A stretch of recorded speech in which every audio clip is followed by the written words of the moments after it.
할렐루야, 반갑습니다. 바다 예배를 통해서 지금도 해상에서 세계 경제 다리 역할을 하며 해상 근무에 일중이신 선원들을 위해, 그리고 해양수산 관련인들이 은혜 받을 수 있는 길을 이렇게 만들어서 사역하시는 모든 분들, 하나님의 은혜가 넘치기를 바라면서 이 시간에 설교를 하게 되어서 주 안에서 영광스럽게 생각합니다. 오늘 저는 마태복음 4장 18절에서 19절 말씀을 가지고 은혜를 나누고자 합니다. 갈릴리 해변에 다니시다가 두 형제 곧 베드로를 하는 시몬과 그의 형제 안드레가 바다에 그물을 던지는 것을 보시니 그들은 어부라. 말씀하시되 나를 따라오라. 내가 너희를 사람을 낚는 어부가 되게 하리라 하시니. 예수님께서 바닷가에 그물을 손질하고 있는 어부들을 찾아오셨습니다. 그리고 그들을 부르셨습니다. 나를 따라오너라. 내가 너희로 사람을 낚는 어부가 되게 하리라. 우리 영어로 한번 해볼까요? Follow me, I'll make you fishers of men. 또 헬라어로 한번 해보겠습니다. Diute opisomu kai foieso himas, halies androphon. 즉 사람을 낚는 어부, 헬라의 원어로 보면은 할리에이스 안드로폰에서 사람의 어부, 즉 어떤 사람들을 낚아서 어떻게 한다는 그런 뜻이 아니고 사람을 구원하기 위해서 건져내어 예수님께로 인도하는 데 그런 의미를 가지고 사람 낚는 어부, 우리나라 말은 이 낚는다는 말을 썼는데 그게 더 적절할 것 같습니다. 사람을 구원하는 데 쓰시려는 일꾼을 찾고 계시는 것이죠. 아담이 사탄의 유혹에 넘어가 죄를 지은 이후로부터 우리 인류는 집 나간 탕자, 돌아온 탕자가 탕자 시절에 겪었던 인생의 비참함을 오늘날 우리 모든 인류가 겪고 있습니다. 모세는 이렇게 말합니다. 사람이 남은 70이요 강건하면 80이라도 그 인생은 수고와 슬픔 뿐이요. 도처에 일어난 사건 소식 속에서 뉴스를 보면은 우리 인간이 참으로 고통 가운데 있고 무거운 짐을 지고 가고 있고 평안이 없고 전쟁의 소문이 이렇게 들려오고 또 미움과 싸움과 전쟁 속에서 때로는 재앙과 그리고 질병의 그 고통 속에서 지금 이 시대는 코로나로 인해서 사람들이 두려워하고 마스크를 쓰고 온 세계 질서들이 새롭게 이렇게 변화되어가는 그런 고통스러운 삶 속에서 살아가고 있습니다. 하나님께서 우리 인간을 창조하실 때는 아름다운 계획을 하셨고 평화로운 계획을 하셨고 영원한 생명의 행복을 누리도록 살도록 되어 있는데 왜 이렇게 비참에 처해 있을까요? 바로 죄를 지어서 죄 가운데 살아가기 때문에 그렇습니다. 영혼은 죽어버리고 가지 꺾인 포도나무 가지처럼 메말라가는 인생이 되어버리고 마는 것입니다. 그래서 이들을 구원하시기를 변함없는 하나님의 사랑은 여전히 우리에게 임하셔서 우리가 너무너무나 귀하고 존귀하고 보배롭고 사랑스러운 대상이기 때문에 이들을 구원하기를 기뻐하셨습니다. 그 구원하는 데에 예수 그리스도의 십자가의 보혈로 만들어진 백신이 필요한 거죠. 이 백신을 맞아야 영혼의 바이러스가 사라지고 죄가 없어지고 구원을 받게 되는 것이죠. 자, 이러한 구원의 계획 속에서 하나님께서 초대교회에 사람을 뽑아 일꾼을 뽑아 교회의 기둥이 되게 하셔야 되겠는데 누구를 할까? 예수님은 어떤 마음의 생각을 가지셨는지 갈릴리 바닷가 어부들을 찾아가셨습니다. 당대에도 예술가도 있고 종교가도 있고 정치, 군사, 문화, 교육 다방면에 훌륭한 사람들이 많았지만 어부들보다 더 좋은 직업을 가지고 있고 더 부자이고 재벌이고 권세가 있고 유명한 사람들, 학자들도 있었습니다만은 우리 예수님께서는 왜 갈릴리 바닷가에 그 비린내 나는 하루하루 고기 잡아서 팔아서 먹고 사는 어부들을 찾아가셨을까요? 거기에는 깊은 뜻이 있다고 저는 생각합니다. 이 시간에 그 뜻을 다 풀어 설명하면 시간이 많이 가기 때문에 뛰어넘어서 어쨌든 우리 예수님께서는 우리 선원들을 불러서 세계 복음화에 쓰기를 지금도 원하신다는 것입니다. 나를 따라오너라. 내가 너로 사람을 낚는 어부가 되게 하리라. 저도 한때 선원이었습니다. 목포해양대를 졸업하고 한 10여 년간 77년도 실습 시작해서 87년도까지 승선 경험을 한 적이 있습니다. 승선 초년생 세컨 엔지니어 때에 1980년도 5월 때쯤에 하나님께서 동남아를 항해하는 내천가스호 2등 기관소에 있던 저를 찾아오셨습니다. 어떻게 찾아오셨을까요? 이사벨교회 어떤 분의 부흥회에 참석했다가 테이프를 팔기에 3개의 한묶음짜리를 사가지고 가서 당직 끝나고 샤워하고 일기를 쓰고 누워서 테이프를 듣는데, 가스 테이프를 듣는데 그 말씀을 듣고 난 후에 그냥 벌떡 일어났습니다. 무릎을 꿇고 기도했습니다. 말씀의 제목은 주인공 요셉을 주제로 해서 꿈꾸는 사람이라는 설교의 제목이었습니다. 그때는 잘 몰랐지만 바로 조용기 목사님의 설교 테이프였습니다. 조용기 목사가 어떤 분인지를 제가 그때는 몰랐어요. 그런데 그 설교를 듣다가 벌떡 일어나서 무릎을 꿇고 기도한 것입니다. 하나님, 나는 남은 인생을 어떻게 무엇을 하다가 천국에 갈까요? 이렇게 배만 타다가 배 안에서 평생을 보내야 될까요? 하면서 기도하면서 나에게도 하나님께서 모든 인간을 창조하실 때는 계획이 있다고 하셨는데 그 인생을 향한 계획과 뜻을 알게 해달라고 기도할 때에 하나님이 저에게 너와 같은 선원들에게 복음을 전하고 그 일을 하다가 천국에 오라는 그런 그야말로 마음이 썩어버리는 것 같은 뜨거운 성령의 역사가 일어났습니다. 한 기도를 한 일주일쯤 했을 때였죠. 그때 선언 선교를 향한, 선언 전도를 향한 부름을 받고 그때부터 배 안에서 아무것도 모르면서 작은 목사 노릇을 했던 것입니다.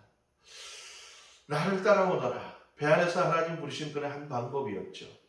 그래서 7개월 동안 기도하면서 어떻게 하면은 선원들에게 복음을 전할까, 무엇을 세울까 하면서 선원 교회를 세우자, 선원 선교회를 하자, 그리고 선박 회사를 하나 만들자, 그런 희한한 생각들을 하나님이 하게 하신 거예요. 황당하지요. 왜? 20대에 아무것도 없는 자가 믿음도 그렇고 가진 것도 없고 백도 없고 명예도 없고 인기도 없고 그러한 이 청년에게 하나님이 꿈을 주셔서 저를 부르신 것입니다. 그 외에 많은 분들에게 편지를 보내게 되고 또 가장 선원들을 앞장서서 사랑하며 전도자를 보내고 선교에 열심을 다하던 성혜손의 우리 최원용 목사님에게 또 편지를, 그때는 전사님이었습니다. 이렇게 편지를 막 쓰고 답장을 받고 심지어는 조용기 목사에게 가만히 생각해 우리 예수님이 마창이라 하시니까 조용기 목사는 형님쯤 되겠다 해서 조용기 목사 형님 전상서 해가지고 매달 편지를 보내고 이런 참 누가 보면은 돈키호테 같은 그런 생각을 가지며 지내왔었죠.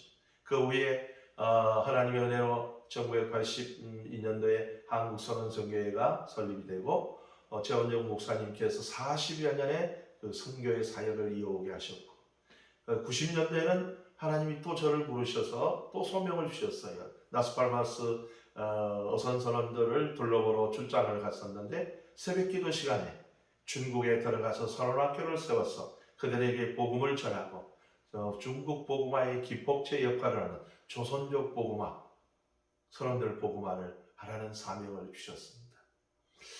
저희 개인적인 하나의 작은 감정입니다만은 함께하는 이 시간에 예배를 드리고 말씀을 듣는 모든 여러분들에게도 선원 시절이 있었을 것입니다. 그 가운데 하나님이 어떻게 다양한 방법으로 부르셨을 것입니다. 오늘 마태복음 4장 19절을 보면은 나를 따라오너라. Follow me. Do the office of me. I'll make you pieces of men. 카이 포이에서는 1인칭 미래 단수 직설법이죠. 능동태죠. 내가 장차 너희를 만들겠다. 뭐를 만들겠느냐? 사람의 어부를 만들겠다. 베드로, 안드레, 야고보, 요한이 거기에 부름을 받고 쫓아 따라 나설 때에 여러 가지 그 연약함으로 실수하고 때로는 예수님을 배반하기도 하고 저주하기까지 하고 그랬지만 십자가 코스를 훈련받을 때에 실패하기도 했지만은 요한복음 21장에 다시 하나님께서 부르시고 그를 치유하고 회복시키셔서 그에게 성령의 권능을 주시고 사명을 주셔서 그 어부들이 사방팔방으로 흩어지며 복음을 전해 세계적인 교회의 시작이 된 것이고 구원의 역사가 이루어지기 시작한 거죠. 그걸 볼 때 하나님께서는 우리의 특별히 예수님께서는 다른 많은 직업도 있지만 이 선원이라는 바다를 삶의 터전으로 삼고 살아가는 선원들에게 그 중에서 하나님의 일꾼들을 부르시기를 원한다는 것을 저는 느꼈습니다.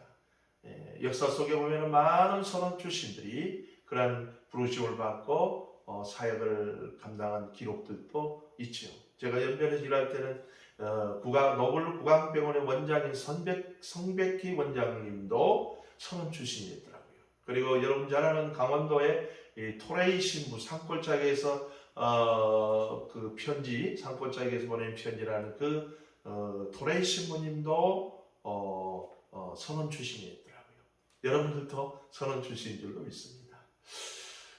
시간 관계상 바삐 말합니다만 우리 선원들을 향한 우리 하나님의 놀라운 뜻이 있다는 것입니다.